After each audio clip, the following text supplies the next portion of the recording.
because a game like Diablo, the game will not pause. Something is always happening in the game. So you need to call attention on top of whatever is happening, because if you don't resolve things, your character will die. So what I was trying to do is to simplify process of communication and lecturability in game. I do believe that creativity comes not only thinking about stuff, but you need to challenge yourself to go different places and do different things. If you consume quality and well-designed things, it will be reflected in your work. Your brain will be hungry for the interesting things. But if you are consuming the same things as everyone, you are limiting your possibility to engage with different kind of projects. So, hi everyone, welcome to another episode of Secrets of the Viz. Today, we're learning from the experts in the video games industry. I have Fernando, who is a leading graphics designer in the video games industry. If you've played games like Diablo IV, Witcher, you've definitely seen his works around. So, over to you, Fernando, to do a little intro about yourself. Thank you for the invitation to have a conversation. My name is Fernando Forero. I'm a Colombian graphic designer. I've been in the industry of video games more than 12 years. And previously, I was doing corporate graphic web design and working with TV, animation, and so on. Yeah, I've been happily lucky to be working in Diablo 4 and previously with The Witcher and a little bit of Cyberpunk, and working for different video game companies in Germany, from mobile to AAA projects. Sounds good. To the new audience to this podcast, I'm Louis. I'm a community leader in the Tableau space. So we do things like data visualization. And this is a series of episodes that we dive into learning parallels with the video games industry and how we can translate some of that learnings to data visualization. For those people who are not familiar, Diablo 4 is a action RPG that is done by Activision. It's a very dark theme on medieval devils and demons and stuff like that. But it tells a story about a group of heroes trying to save the world from hell. Maybe walk us through how you decided on the design style, the user interface. When I jumped in Diablo 4, it previously has a visual history. So Diablo 1, Diablo 2, and Diablo 3 have different evolutions in terms of graphic design, the language, and the storytelling behind the game. I get in conversation with my art director. He wanted to create a game that is more grounded, less fantasy, so it's a little bit more realistic. With this goal in mind, what I did was making Diablo more attached to the world of Sanctuary, where the game is developed. My goal was to think how a person living inside of the world of Sanctuary, being a graphic designer, can create concepts which are familiar to him, and with that material create something for the UI. For example, let's say that you live in Sanctuary in that dark times and you have monsters around you. You don't have time to make everything beautiful and ornate or so magical. You need to make things faster, unpolished, raw, and probably you don't have the correct materials to create things. So the framing, the textures are more grounded looking, metal, kind of leather things. The visual language help to immerse the player in the game without interrupting lecturability of the two things. In Diablo 3, you have a lot of coloring and a lot of chunky elements that takes a lot of attention, but what I wanted to create is clean spaces where the eye can rest. That's the same with the design of the typography for the game. And happily, the lead teams and the art director like the typographic work that I did for the project. From his use in the UI, it expands how the IP is presented through different media. I think it's very interesting that you talk about immersing yourself in the world of the sanctuary and wanting to keep everything grounded. When I took a look at Diablo 3's user interface, it's like you said, the colors are a bit more vibrant. There's a bit more red and framing that goes behind. So I think like from this to this, it shows a very clear and distinct shift of the tone itself. This also proves that colors do bring emotions to the visuals, and how you're able to kind of mute that to the lowest and only use colors very strategically so that the players can focus on being immersed in the game itself. So even for this, it's very tame compared to Diablo 3, where you have a little bit more reddish gradient going on at the background. A quick glance at this, your eyes are immediately drawn to what's important. We know where all the call to actions are. You have the buttons here, you have the buttons here. You have the current character that's selected, and everything else is just in the background. So what are the design principles that you often go by when you're designing something from scratch? Yeah, regardless of the medium, these same principles can be translated in print or in different kind of projects. You need to constrain your project to specific modular elements. In UX, you have hierarchies. What is important? So you give a space first to what is important and how to show it in the screen. How we can call attention to the things that are important, and then second level and third level of lecturability. It could be by contrast, it could be by differentiation, it could be by tension, it could be by grouping. All those basic concepts of graphic design will help you to establish visually what is important for the person that is using your application or reading your magazine or watching your TV show. And in the case of Diablo, is a high contrast between darkness and light in terms of colors. So we need to have attention in what is going on with the game and what is going on with the UI, or what activities are showing you based on gameplay. The UI is reflecting whatever is happening in the game. You need to help the person that is playing the game to navigate the world.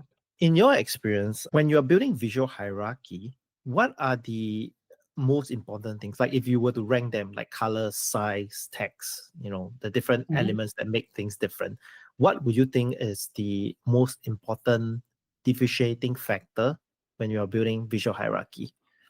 So for example, the most important buttons in Diablo 4 have a specific shape, a specific size, a specific font, and a specific texture. And then it's a secondary button that have a specific color, shape, and fonts, and they carry over through the UI.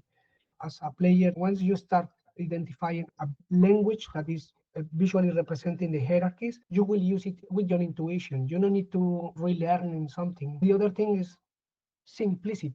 You need to use one or two fonts in one single project, no too many variations in colors, not too many variations in styles, because your project needs to feel like a single structured piece that have decision process behind. From my point of view of a graphic designer, everything have communication. You can make square, basic shape, but if the square is rounded, it will communicate something different. Softness, the friendliness. If the square have tips or spikes, it will become aggressive. And depending on which culture you are targeting, if you use red color, for example, in China, it has a different kind of meaning, and you need to be careful how you use that thing. If you are in the States and you use red colors, you have freedom because it means different things depending in the context of your culture. So you need to identify a lot of different variables enough to group them and make, let's say, a kind of a skeleton. But all of these create visual language that help your hierarchy to be understood for the people. That's really interesting. So what I'm hearing is you need to understand your audience for one, and you need to build designs that are simple but also scalable. And in doing that, you will help build that consistency across the whole project, building that whole visual language. I think that's a lot to unpack and very relevant for data visualization as well. Because like I said, a lot of the actions come from intuition. Once you introduce something to them, it could be a button. They associate that with a specific action.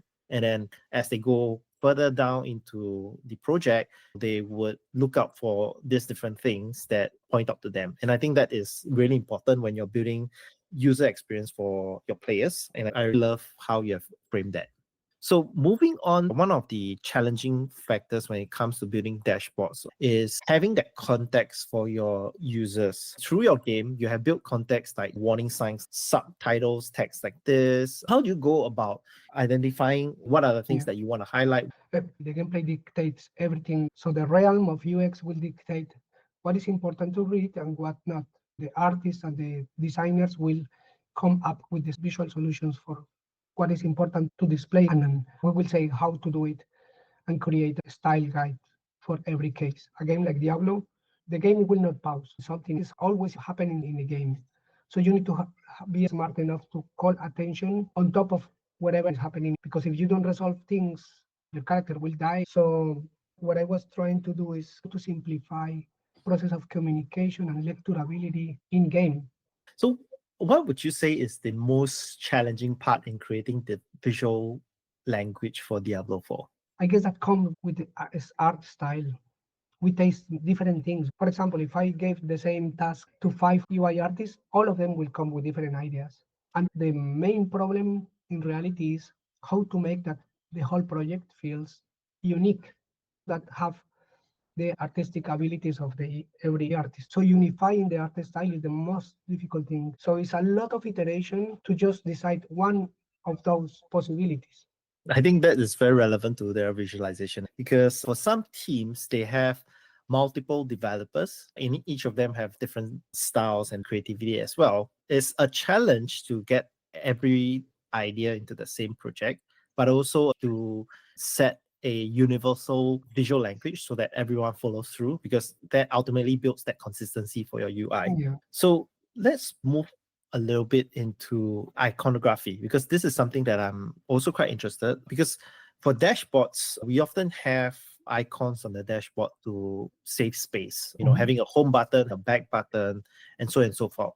Just looking at this beautiful library that you've created on all the different icons in the game, how do you decide the style of it and also what is intuitive enough for the users to go, oh, okay, that is definitely the inventory icon or that is the potion icon?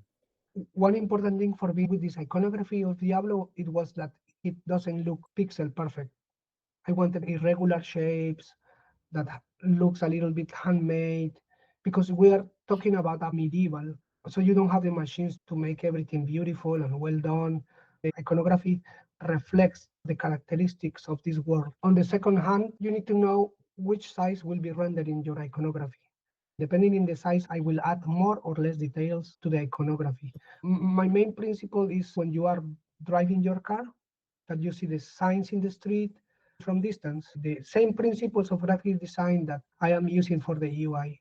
Basic clean shapes that communicate a concept or a something to do. Usually when I design the iconography, I am not making illustration. In the meaning that I am not just inventory, I will make a bag, or if it's an icon about fighting, I will not make the illustration of two people fighting. I will go to the conceptual representation of that. If you see Diablo 3, the icons for the action bar are mainly illustrations, people doing something or monsters doing something. And my take was to translate the concept of the action because it helps me to create simplicity in the graphic and translate it in through the visual. Yeah, I think this is what you were talking about. The Yeah, skills exactly. over here, you can see that it's very much about the action in the game Yeah. itself. Yeah, that's the main goal because I need clarity in acquiring information. Wherever I am working, I am seeing not the beautiful rendering of the art, but the concept behind, because the concept will dictate how I will solve the visual problems for my project. No, I think that's beautiful. That also shows in the work because the more care and love you show for the little details, the better the game turns out to be because everything just screams consistency. I love the work they've done for Diablo 4. We can shift gears a little bit. I know this is a personal UI Yeah, project that you've done yeah, yourself, and I see a lot of relevance in things that we can also implement in a dashboard design. So maybe walk us through how you came up with this idea, the inspiration behind this whole project. yeah. There was a specific period of time when I have people only see my work through the lens of Witcher. So I wanted to have something that talks that I am open to different kind of projects. I create this game called Zero Hour. And my main idea was to create one UI that is looking different. Everything that is this game is made by me. Initially, think it as a third-person infiltration spy type game, where you are a hero that need to collect intel in order to dismantle violent terrorist groups across world that is familiar to us, that is the Cold War era, where there is a lot of spies and a lot of information coming between the Russians and the English people. And I wanted to touch that level of concept. So I started creating this UI for 3 or 4 screens, and I started to notice that there is a pattern in the structure of the UI. So you have the framing, where the elements are contained, where the titles are contained, and it helps to immerse in the characteristic of the game, that is how to gather the intel and how to establish the structures and so on. Then I started to like the project and I start to make it bigger. adding more usability, ideas of how things will be displayed in HUD from the point of view of the game. I didn't have 3D art resources. What I did is just walking the city and taking pictures by myself, and then displaying the information on the screen, showing something different in my portfolio and not just the medieval stuff that I was attached to. As a graphic designer, my client could be a pet shop, a dentist, a lawyer, and I need to shift my gears to understand the specific project's needs and come up with visual ideas. I think this is a very important point because even within the Tableau community, there are some people that focus on creating infographics, some on creating dashboards. But in the real world, stakeholders that you meet are different. If you're building something for, let's say, marketing, they wouldn't understand the numbers that quickly. So you need a little bit more visuals to guide them along the way. I think as a dashboard developer, you want to show that you're able to create different things. The knowledge of knowing how to do it might be useful someday in the dashboard for a specific audience. Yeah. And I love that whole theme about it. I do believe that creativity comes not only thinking about stuff, but you need to challenge yourself to go different places and do different things. At the end of the day, you don't know what you will be working on. The other thing is that you benefit from every experience that you have in life. If you open a magazine, a book, a movie, whatever, you are just building a library in your brain and helping yourself to have resources for creating visual answers to specific problems. So speaking of inspiration, where do you get your inspiration from? My main source of inspiration is doing things and going places. I have a lot of personal projects making experimental work because the process of doing something is creativity for me. The other thing is how you can create mental resources. It's just going to libraries, collecting books, watching on internet, and you need to be curating whatever you are consuming. If the things that you consume have quality and are well designed, and if your taste is good, it will be reflected in your work. If you listen interesting music, movies, your brain will be hungry for the interesting things. But if you are consuming the same things that everyone, and you never listen to other things, you are limiting your possibility to engage with different kind of projects. And that's how I go through life. I love graphic design and creating things, and I'm happy working for video game industries. But I'm reading philosophy, I'm reading medicine, I'm reading sociology. That's why I think that this is crucial for people that want to create something interesting to be interested in different things. I think that's very sound advice for not just for work, but in life in general. So I think just to wrap up, how do we bring some of these learnings from video games industry to data visualization is how you embrace the design thinking. We got to think about visual hierarchy, building consistency. Don't let your users be confused about what you're doing. You have to focus on how you can communicate the idea to your audience, and through that is a lot of iterations, but at the end of the day there's no perfection. If you can successfully communicate that idea you set out initially to do, then you have achieved your goal. Yeah, so settle for non-perfection. It's okay because there's no such thing as perfection. And lastly, it's about widening your inspiration scope. Just stay hungry, stay curious about everything. All these concepts built together to improve your design thinking. I hope everyone learned a lot from this episode. And thank you again, Fernando, for sharing very rich knowledge and experience from building beautiful artwork and UI in Diablo 4 and Witcher, and hopefully some other games in the future that we'll see that is not medieval. We'll see everyone at the next episode. Thank you. Thank you.